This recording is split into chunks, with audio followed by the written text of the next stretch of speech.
Hey guys, this is the Waiver Wire. I'm Timmy, joined by David, and welcome to episode 2 of our podcast. This week for the agenda, we're going to be talking about some rookies, we're going to be talking about some second-year players, and then at the end, we're going to dive into each of our top 25 fantasy rankings. Quarterbacks. Yeah, like some quarterbacks this season that are rookies, like Bryce Young, CJ Stroud, and Anthony Richardson and Will Levis. I think like the status quo is Bryce Young. I think he's in a better position than any of these quarterbacks to succeed, just because of who the Panthers picked up this offseason, like Miles Sanders, Adam Thielen. People say like DJ Moore leaving might affect his season, but that division honestly is wide open. The Atlanta Falcons and the Saints, and the Tampa Bay Buccaneers, and the Panthers. Like, I don't know any of those other teams that can really compete. Winning more than 8 games that season. And I think the Panthers are in position to do so. They still have their defense, I think, which is still the best in that division, and so I think Bryce Young is in a prime position to have a good season. A good season meaning I think around 3,500 yards. I don't know how many touchdowns. Touchdowns are very hard to predict in fantasy, but I think he will have a decent season. If you look at his college stats for, he had a 23-4 record, threw for 8,200 yards and 79 touchdowns over 2 seasons. So that's like roughly 4,000 yards, 4,000 yard season per season. And so I think he can do that in the professional level. It's still I wouldn't think that he's a top 20 quarterback yet, but we'll see. Yeah, I agree. I think that division is absolutely wide open.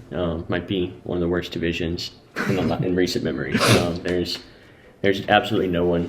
When your best quarterback just got traded from the Raiders, Derek Carr, I think it says a lot about the talent in that division. So I agree. I think Bryce Young has a chance to instantly make some waves in that division. I am pretty concerned about them losing DJ Moore. I think DJ Moore was a big guy to give up, and they also lost a lot of picks. So I'm concerned about their ability long term to support and field a team around him. I'm not sure that this year was the best time to go get a quarterback when you have some quarterbacks next year that are considered better prospects. But to your point, like, Bryce Young was proven to be a winner. He won the Heisman in 2021.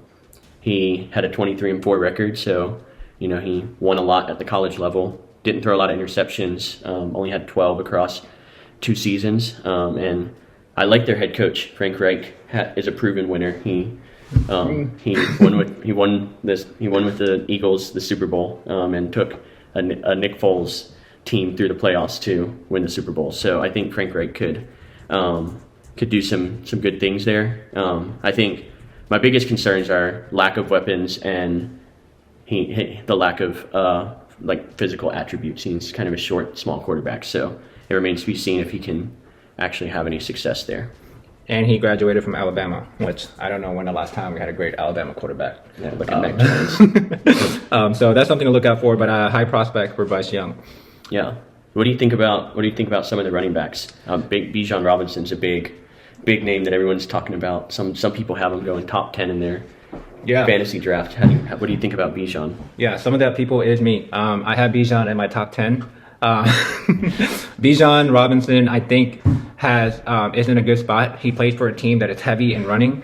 And again, that division is open, so they might be in position to win games. And Bijan, I think, will be a critical player when it comes to closing time, not because only his ability to run the ball, but to catch and run routes.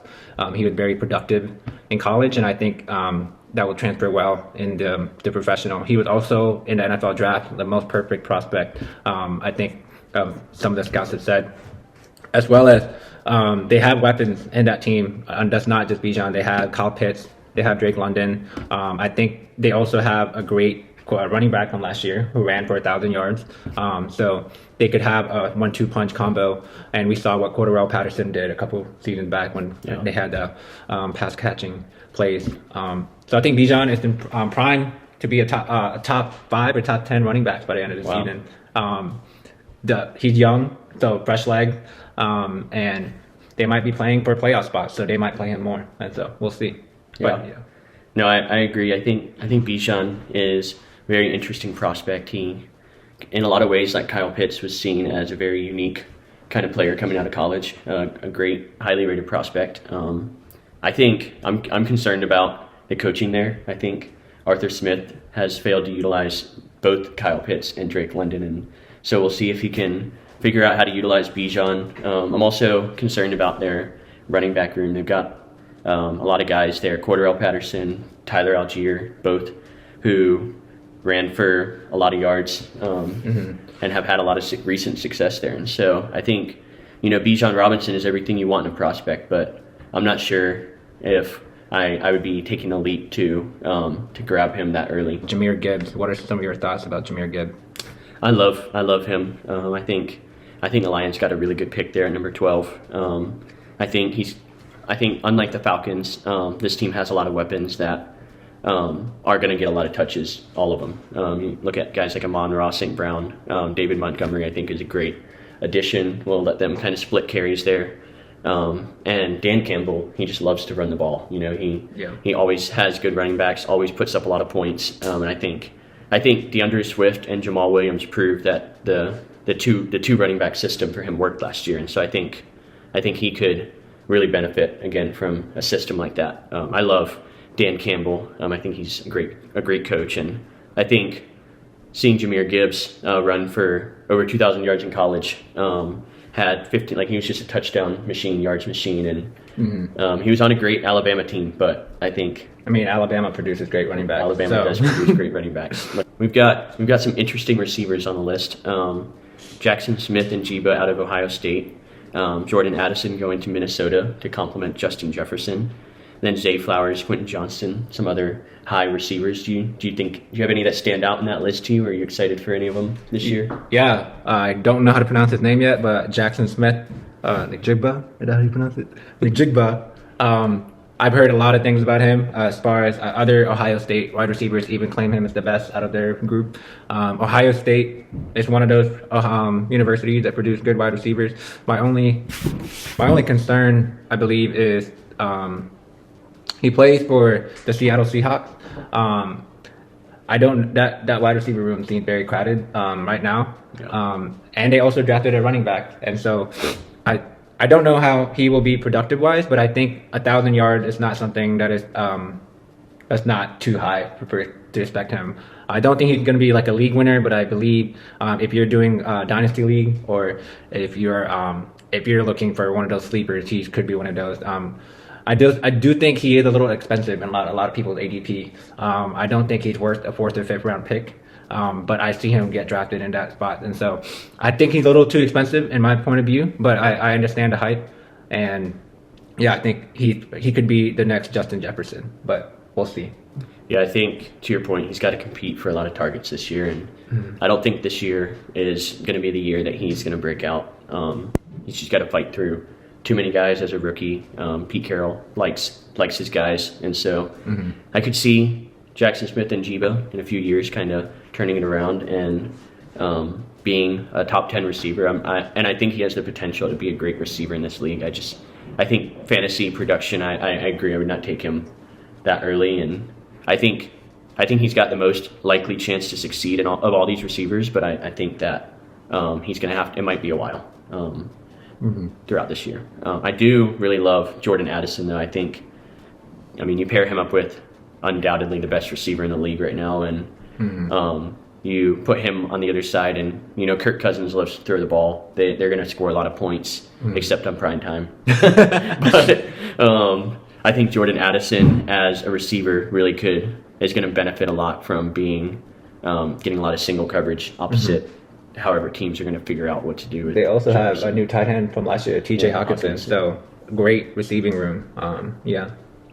But yeah, I think all these receivers, there's none that I don't think there's any that are gonna necessarily guaranteed to hit, but I think there's some intrigue around some of these different ones. Yeah. And same with the tight ends. I think especially Dalton Kincaid is very interesting going to Buffalo. There was a guy that, as a Cowboys fan, I wanted us to draft to replace Dalton Schultz, and the Bills picked him right before us, the pick right before us. So I think with Josh Allen, Dawson Knox had some good numbers, and I think Dalton Kincaid can be that going forward for the Bills. Yeah, I think Dalton Kincaid could be one of those sleeper tight ends. Again, like there's not much targets besides Stephon Diggs inside that wide receiver room for the Bills. So I think he will be benefiting to that. Other things like, I mean, if anybody, if the Cowboys are high on a tight end, the Cowboys are known for producing great tight ends, and so like I think Dalton Kincaid could be, the next like Jason Witten. I mean, that could potentially happen, but I don't know if it's going to happen in his rookie season. But I do believe just because of short of supplies of tight ends, like I think he's worth he's worth in the 8th or 9th round when you don't have a Travis Kelce or Andrews or a TJ Hawkinson on your tight end. I think he could be one of those tight ends, could easily start for you. Next season, there's a sophomore that us Carolina fans are very excited about, but also other fans might be. Sam Howell. What are your thoughts about Sam Howell coming in to the next season? Sam Howell is one of my favorite college quarterbacks to ever do it. I love how he was able to throw it, run it, do everything for that team over the first few years that he was there.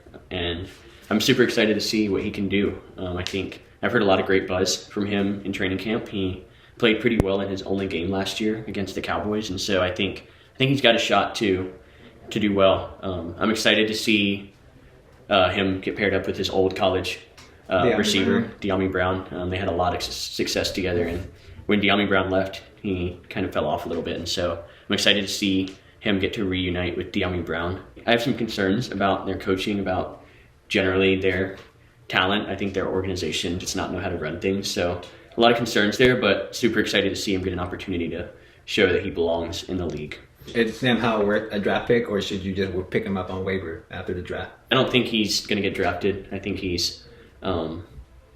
might turn into a top 20, top 15 quarterback even, but I don't think that there's much reason to believe that he's going to ascend to anything that's worth drafting and not just streaming on a week-to-week basis. Another sophomore quarterback that a lot of people are buzzing about, Brock Purdy, just because of the situation in the 49ers. They let Jimmy Garoppolo go, and Trey Lance wasn't that great when he played, and Brock Purdy started majority of last season. What are your thoughts of him coming back? Yeah, his injury last year to end the season, it's a devastating one. So I think it'll be interesting to see how he comes back. From a talent perspective, that team has everything that they could ever want, right? Brock Purdy has awesome weapons, a loaded offensive line, loaded defense, great coach. He's in probably the best situation to be in as a quarterback in the league. If you do want to pick up a quarterback from the 49ers, I would suggest picking both Trey Lance and Brock Purdy. You'll probably get them cheap. I don't think they will be even getting drafted by any chance. So you might be able to just draft one or the other and pick up the other one waiver wire wise. And there you go. You have yourself pretty much the same as the 49ers situation on a weekly basis. You just have to know who to start. Running backs. Last year you had Breece Hall in your fantasy team and pretty much kind of carried you for a bit. But now he had an ACL injury. How do you feel about him coming back from that? In Breece Hall, I have no questions about him being able to come back. I think ACL injuries used to be a lot more serious, but now, I mean, in modern history, there's no reason to believe he won't make a full recovery and play like he was. He's super young, doesn't have a lot of mileage, and I think his team got a lot better. Aaron Rodgers as a quarterback is much better than Zach Wilson or Joe Flacco or Mike White or whoever they rolled out last year. Dalvin Cook as an option that they might be able to sign could be interesting, but yeah, I'm super excited for Breece Hall. Just a devastating injury. I think if it wasn't for the injury, Breece Hall would have easily been top 5 picks this year in a lot of people's league. But we'll see. I think if he could be at least 80 or 75% of what he was last year, I think he will still be a productive running back on any fantasy team. I think he's worth a third or fourth round pick. Even though Dalvin Cook might be coming, he's shown that he is able to still pop when he is sharing loads with other running backs, like the running back Michael Carter last season. Another sophomore running back, Kenneth Walker. I was excited for Kenneth Walker at the end of this last season. I thought that this season he was going to be like the next like Dalvin Cook running back, but a little confusing because the Seahawks chose another running back in the first round, Charbonnet. I don't know if Charbonnet would be stealing some of the snaps of Kenneth Walker because of his pass catching ability. And the league is more moving now toward these dual running backs. So what are your thoughts about Kenneth Walker coming in? Yeah, I think Kenneth Walker is going to be great again this year. He really took over the running back room last year, and I think Pete Carroll likes his guys, and Kenneth Walker is one of his guys. And so I don't think there's much concern for Charbonnet coming in and stealing touches. I think Charbonnet might be productive in the touches he gets, but I think Kenneth Walker ultimately will be the main running back in that group and has a chance to get even better this year. Where would you pick Kenneth Walker if you were drafting? I think he could go in the third, fourth, maybe even fifth round. I think he's got top RB10, RB15 potential, and have seen no reason to believe why he won't. Moving on to wide receivers, one of the wide receiver I'm very excited about, Garret Wilson, just because of his rookie season and the way he did that with just Zach Wilson, and now he has Aaron Rodgers, a Hall of Fame quarterback, to throw to him.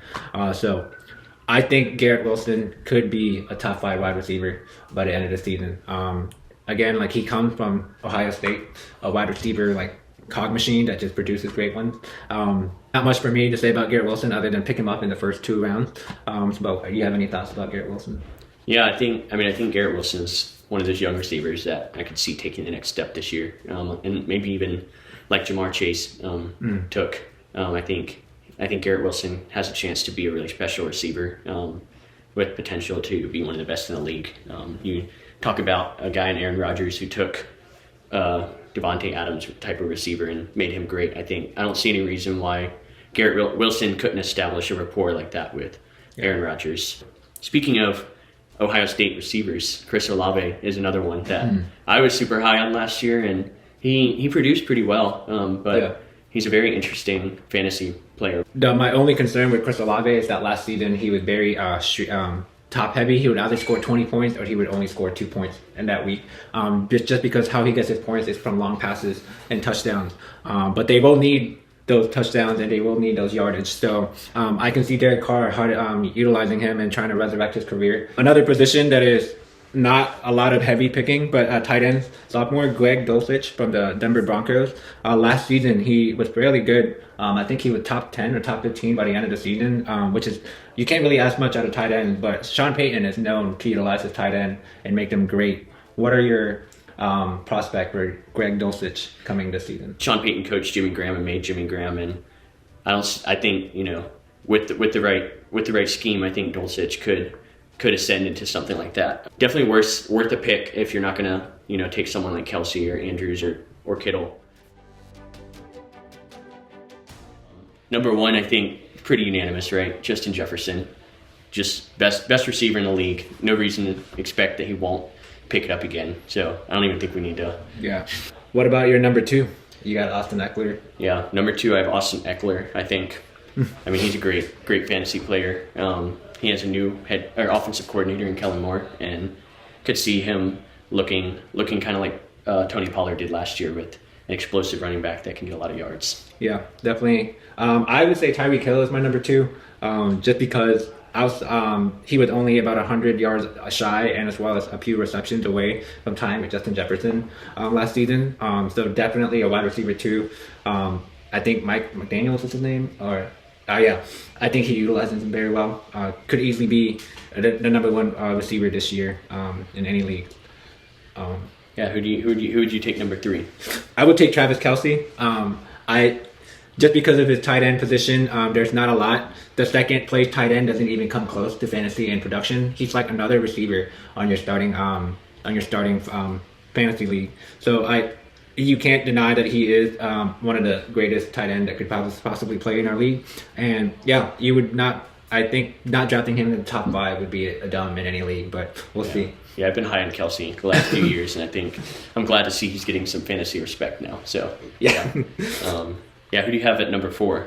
Yeah, so like from pick 4 to 7, it's just based on your preference here. But like Cooper Kupp, Ja'Marr Chase, Christian McCaffrey, and Austin Eckler, they lead the league in the reception counts. My only concern with these guys are injuries and age. Austin Eckler is getting of age. Will he be able to repeat what he did last season? Same thing with Christian. Christian McCaffrey is not of age yet, but injuries.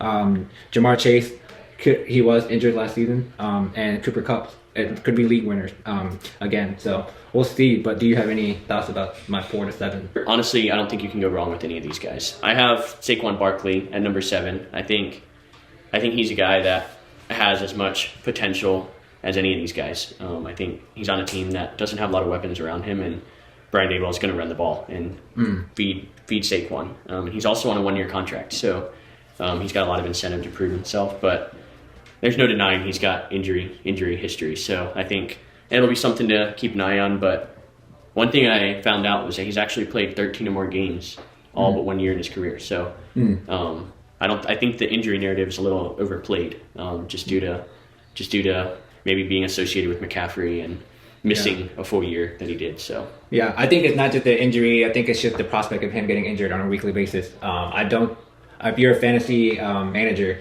just like having that headache on a weekly basis to whether you want to start him or not start him, I think it could be too costly for people. But again, like I think he could be a top 7, top 5 pick. It's just a matter of injuries for me.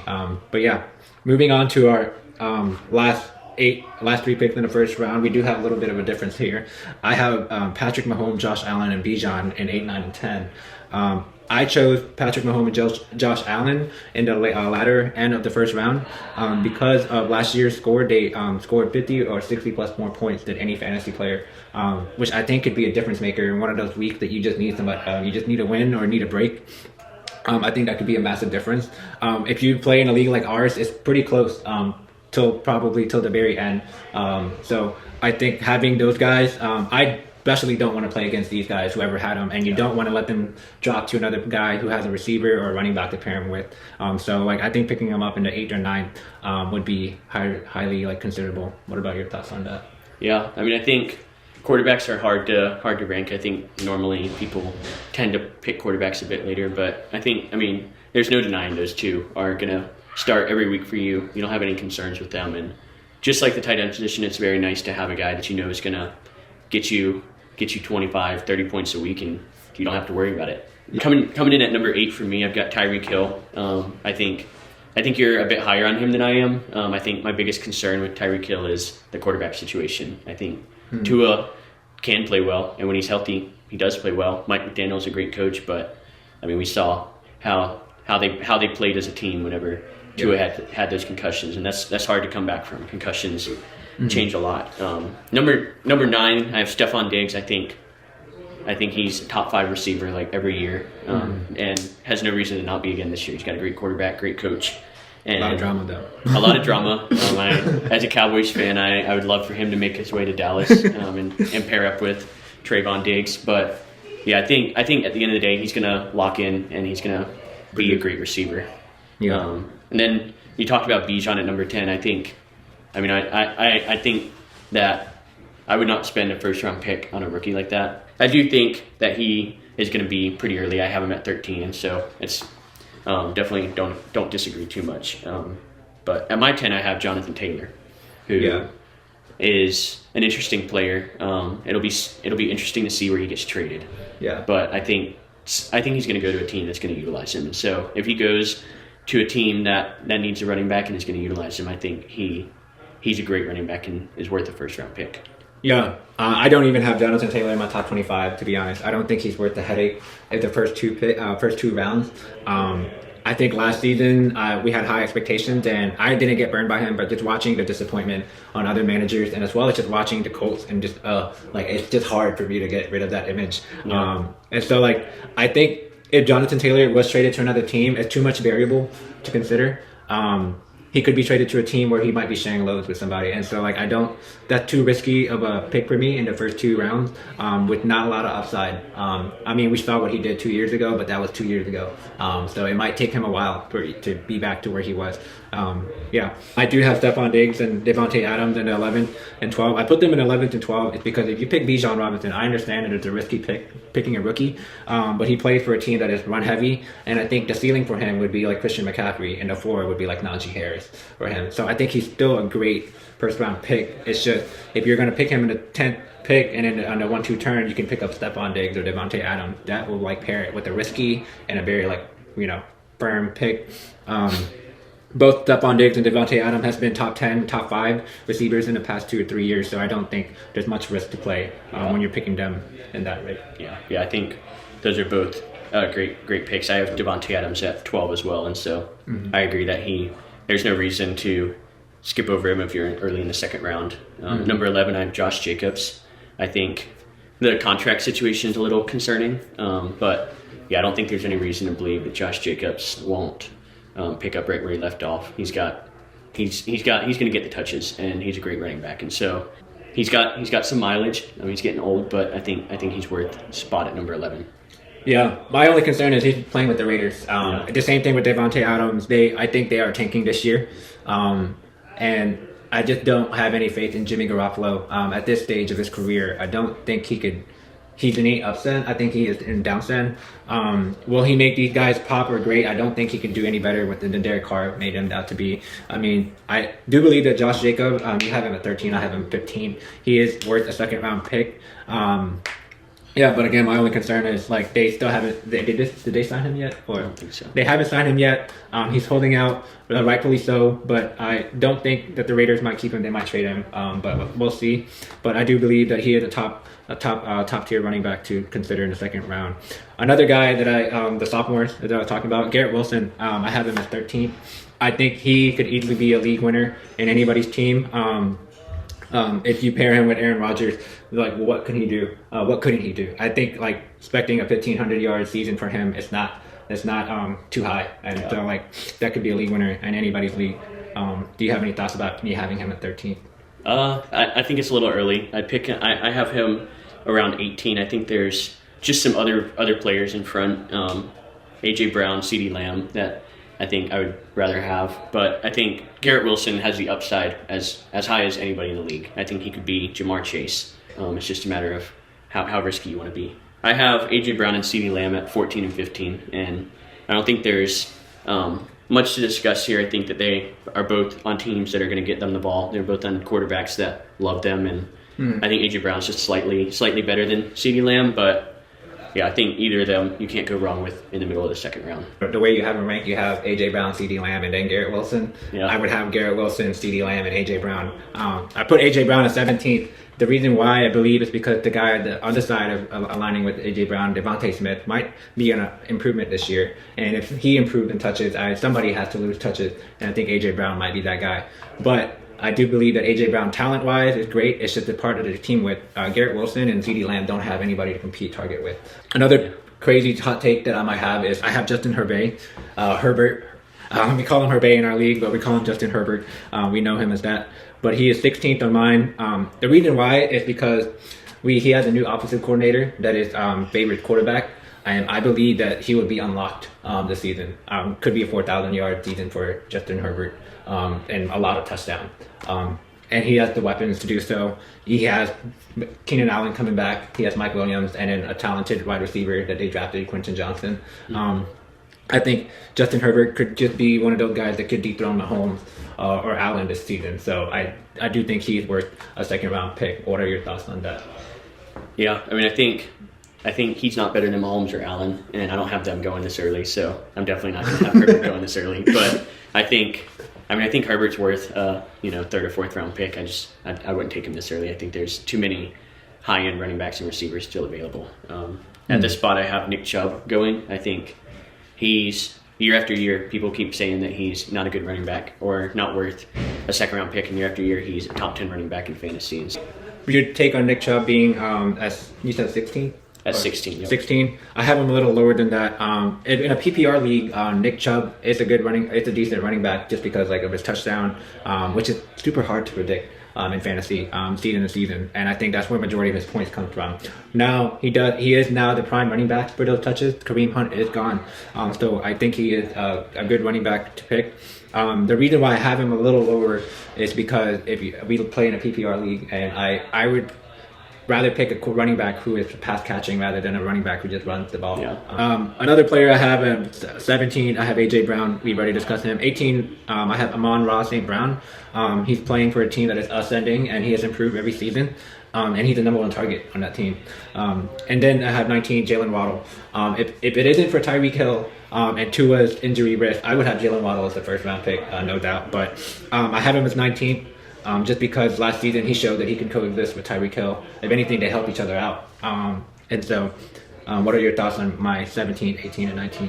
Yeah, I've got Amon-Ra St. Brown and Jalen Waddle at 19 and 21, and so I think both of them are ascending. I think both of them are going to be great players. I think Jalen Waddle has a higher ceiling just because I think he's a better receiver in general, but I think a lot of his production depends on if Tua kind of can stay healthy, and that was one of my concerns with Tyreek Hill. I think both of them depend a lot on Tua staying healthy, and would be higher if I knew that Tua was going to get past his injury concerns. Yeah. And at 17 for me, I have Tony Pollard. I think it's going to be interesting to see how he comes back. He had a pretty bad injury last year, but I mean, he was one of the most efficient running backs when he touched the ball. He had significantly less touches than most of your other top running backs, and was still a top 10 running back last year. And so, yeah, I don't see any reason with Zeke gone that he won't play well. It's just, can he recover from his foot injury that he had last year in the playoffs? Yeah. I think I didn't have him in the top 25 simply because of those injury concerns that I had. I understand, like, if he is the number one running back, he will be, like, top 10 or top 5. But injuries and the ability to remain healthy, I just don't know if that is. I just need a bigger sample size to put him in the top 25. But I would say consider him in the third round. In the 2-3 turn, I have Joe Burrow, 20. If it wasn't for the injury in training camp, I would have him higher, actually. I would have him higher than Herbert. But Joe Burrow, I think, could be the quarterback that could dethrone Mahomes this season. I think he has incentive to do so. He has improved every single season. I like I said, I don't have Mahomes yet, and so I wouldn't pick him before Mahomes, but I think he's worth probably a early 4th round, late 3rd round pick. Gotcha. At number 20, I have Breece Hall to finish out the 2nd round. I think, kind of like I discussed earlier, maybe it's some bias. I had him last year, but I think Breece Hall has insane upside. He's got the upside of somebody like McCaffrey, and it's just, can he come back fully from his ACL injury? And I think he will. Yeah, I'm a little high on Breece Hall like that. I didn't have him, so I don't have to buy it. But I understand the hype and understand the potential he has there. I just don't think having a rescue pick in the 2nd round, I think you want to have a solid pick, especially your first 2-3 rounds. You want to have picks you can count on and start at a week-to-week basis. With Breece Hall, it would require for you to figure that out on a week-to-week basis, especially the first month of the season.